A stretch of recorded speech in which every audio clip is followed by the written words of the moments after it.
Let's continue.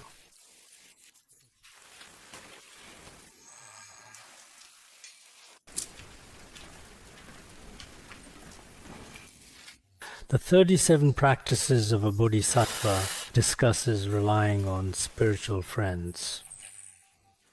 Geshe Porwa stated in the Book of Collected Sayings, if you associate with virtuous friends, even if you yourself have no good qualities at all, they will not let you become careless, and they certainly won't allow you to simply do whatever you please, even if you possess not a single positive quality. Even if you're someone who seems incapable in every possible way. If you connect with a good spiritual teacher or virtuous friend, they still won't permit you to become careless or undisciplined, nor let you do whatever you want.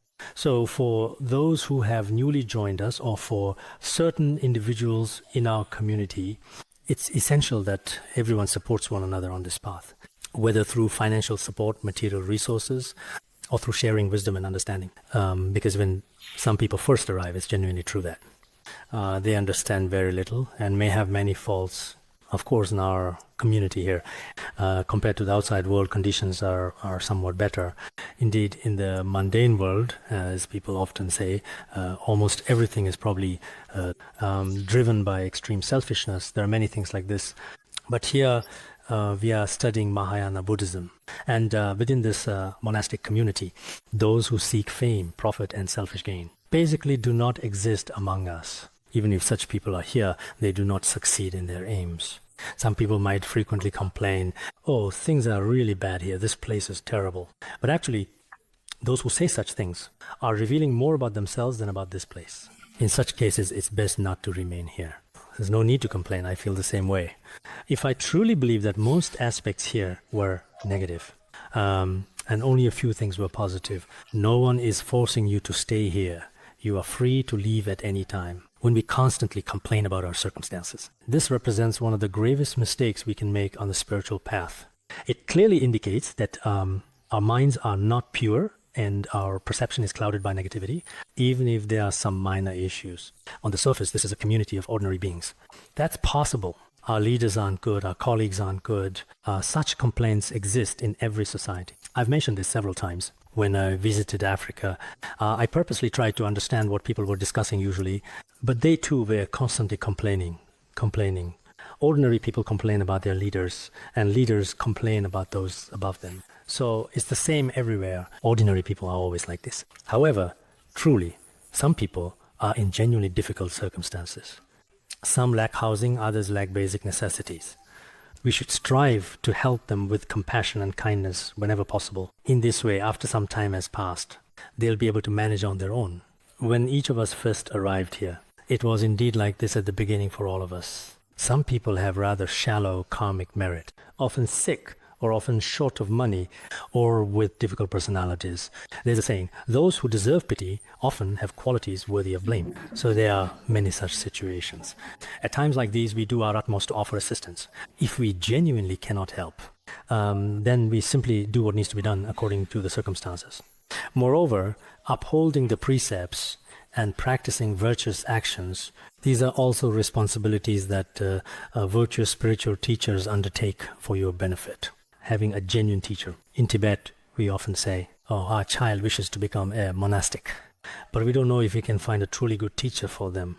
We don't know if we can find an authentic spiritual guide. This is absolutely crucial. Consider how Mencius's mother demonstrated great wisdom. So the most critical factor of them is definitely the environment in which one practices. For beginners, the practice environment is very important. Then one's spiritual companions, this too is extremely significant. Didn't Patro Rinpoche say, if you spend time with someone dominated by greed, your own greed will increase. If you associate with someone prone to anger and hatred, your own anger and hatred will intensify. If you remain close to those with strong faith and great compassion, then your own compassion and bodhicitta will flourish and grow. This is the underlying principle of his teaching. For beginners who know nothing of the Dharma, if you want your virtuous qualities to become increasingly complete, everything, absolutely everything, stems from relying upon a Mahayana spiritual guide. Indeed, the compassion and bodhicitta present in the mind stream of a Mahayana teacher, because a guru, a genuine Dharma teacher in their mind stream, when they possess authentic compassion and bodhicitta. This will directly or indirectly influence and benefit many beings who connect with them. This point is absolutely crucial. What is said verbally, no matter how eloquent or flowery the language may be, if there isn't even a trace of these qualities in one's mind stream, then listening is just listening. It will bring little real change. Therefore, before your mind has attained stable realization, you should remain inseparable from your teacher. Diligently rely on your spiritual guide. This doesn't mean physically following your teacher wherever they go. That's not the meaning. If you did that, others might not understand or accept such behavior, and it could even lead to criticism of the teacher. Various problems could arise from such misunderstanding. The phrase inseparable like shadow and form, actually it refers to following the meaning of the teacher's dharma instructions and teachings. Do your best to practice what is taught. This is the most essential point. Before attaining stability in practice, one must continue. For ordinary beings like ourselves, this approach is truly important. Diligently rely on qualified spiritual teachers and guides on your path.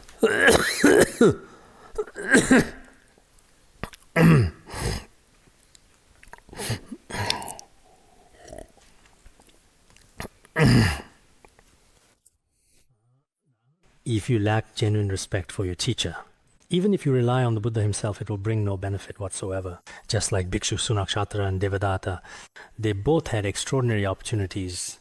But if you truly lack faith in your teacher, consider Bhikshu Sunakshatra. He remained by the Buddha's side for 22 years as his attendant. Malo nyer nivart choyokshi. Yes, I served as your attendant for 22 years. But except for an inch of light, I fail to see your qualities. So even if you are very close, it's of no use. This matter of respect. There's a Tibetan saying, it's better to keep a bit of distance from the teacher. That way, you're less likely to develop wrong views. There's also the saying, respect from afar. Being very close to the teacher has its advantages. But it also carries certain disadvantages for those whose minds are not yet pure. At first, you might think, this teacher is truly a manifestation of the Buddha. But later you might feel, the same afflictions I have, greed, anger, and ignorance, this teacher has them too. And immediately, distorted views arise in your mind. Therefore, without proper respect, no matter what. Even if you rely upon Buddha Shakyamuni himself as your teacher, you might still perceive many faults where none actually exist. It's pointless. Respect and a pure perception are absolutely essential. With a pure mind, regardless of where you practice. Especially nowadays, I genuinely feel that with modern resources like audio and video teachings readily available, the situation is fundamentally the same. If you are practicing in some distant location, relying on the teacher's books and recorded teachings with proper attitude, there shouldn't be significant difference. This understanding is vital. At that time, Geshe Karakpa also taught, those with wisdom and virtue who abandon the mundane world, these are the teachers one should rely on. A teacher should possess wisdom and embody virtuous qualities. With such qualities, moreover, they should have thoroughly renounced worldly and mundane preoccupations. He further stated, those without faith will not gain any merit. Therefore, one must rely on qualified teachers and study the treasury of Dharma teachings. One is to rely on an excellent spiritual guide, and then personally studying the sutras and treatises extensively. For example, in middle schools in our region, students read 100 books in a year. On World Book Day recently, they specifically awarded those who had read 100 books during the year. Here, let alone 100. Have you even read 20? In truth, for us here, apart from reading, not have much else to do. Besides chanting and reading, especially for monastics here, there's no farming, no business, nor any need to go to war. Truly, in this regard, everyone should recognize that. Besides study and practice, what else do we have? Nothing. We don't need to farm or do business, except for a few who volunteer. We don't need to make money either. We can survive without earning money. Such a community as ours is truly rare in this world. Very few people anywhere can survive without earning money for their basic needs. truly for the sake of mere survival, from morning until night, work tirelessly under the stars and the sun. Some, despite their tremendous efforts, still struggle to survive. Some are even close to starving. So if we don't study well here, what else is there to do? Some here simply sleep late every day, and those who neglect study often engage in idle gossip and criticism, saying this is wrong, that is wrong about everything. When chatting, most of the time, it's about others' faults. For such individuals, what kind of environment would be truly suitable? Perhaps they would be better situated in a refugee camp. That might actually be better. Such an environment with its particular challenges might better match their disposition and help them recognize the value of what they have here. Venerable Nyare also taught, view your spiritual teacher as a wish-fulfilling jewel. See your good Dharma friends as a strong fortress. The Guru is like wish-fulfilling jewel, fulfills the needs of all beings. A good Dharma friend can protect you just like a fortress. Think of them this way. If your family members come to take you away from practice, your Dharma friends might protect you saying, they're not here. We haven't seen them. They're not in this place. No, I haven't seen them at all. Pretty good. In fact, the great masters of the past all practiced mind training because they serve as guides to liberation and the omniscient state of Buddhahood. Therefore, we must always rely upon qualified spiritual teachers. He himself also had proper examples of relying on teachers. He had many such wonderful stories. Regarding noble teachers whose qualities surpass our own, we must look up to them with respect and admiration. For teachers with merit, we should always be respectful towards them and look at their good qualities.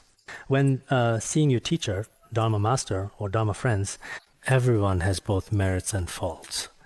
When you notice their faults, immediately avert your gaze from them. But when perceiving their virtues, open your eyes wide thinking, how wonderful and inspiring. When speaking, talk about their good qualities. For the faults, keep your eyes closed and your mouth shut. This approach characterizes a true spiritual practitioner. Otherwise, you'll become unable to perceive any virtues whatsoever. Your vision becomes increasingly narrow and limited. But for faults, suddenly you employ a magnifying glass to examine them.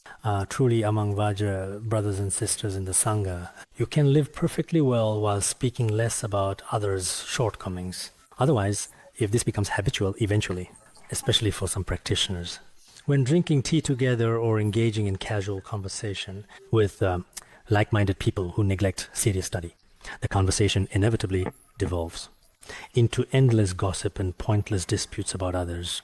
This is all not good.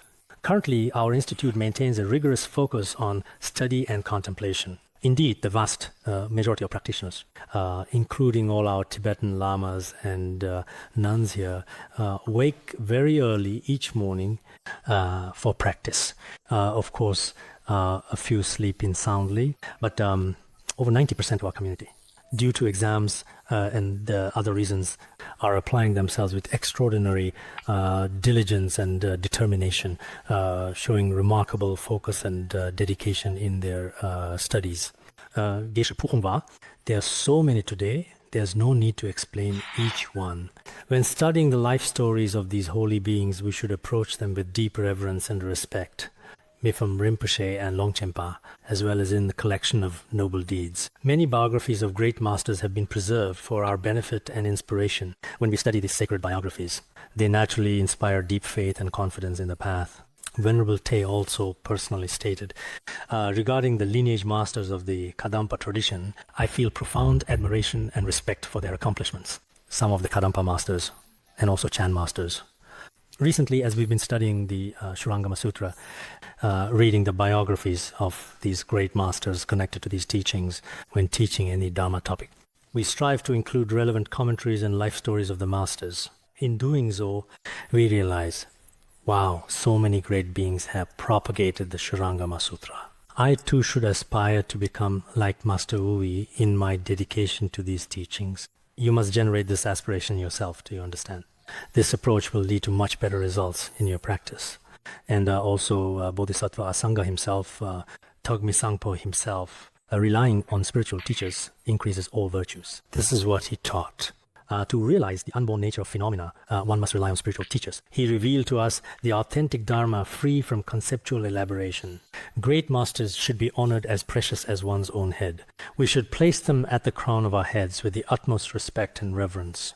The Venerable One himself embodied this practice perfectly. He personally relied upon the incomparable great Khenpo Sonam Drakpa. We discussed this earlier, didn't we? There was also someone known as Jibopa. Jibopa is Rinchen Sherab, another great master of profound wisdom.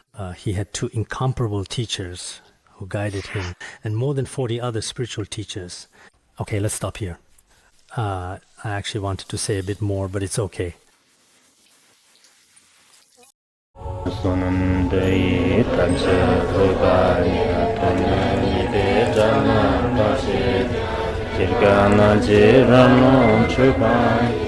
Chupun Solen Droa Bandarangara Badma Sodargye Bandarangara Badma Sodargye Bandarangara Badma Sodargye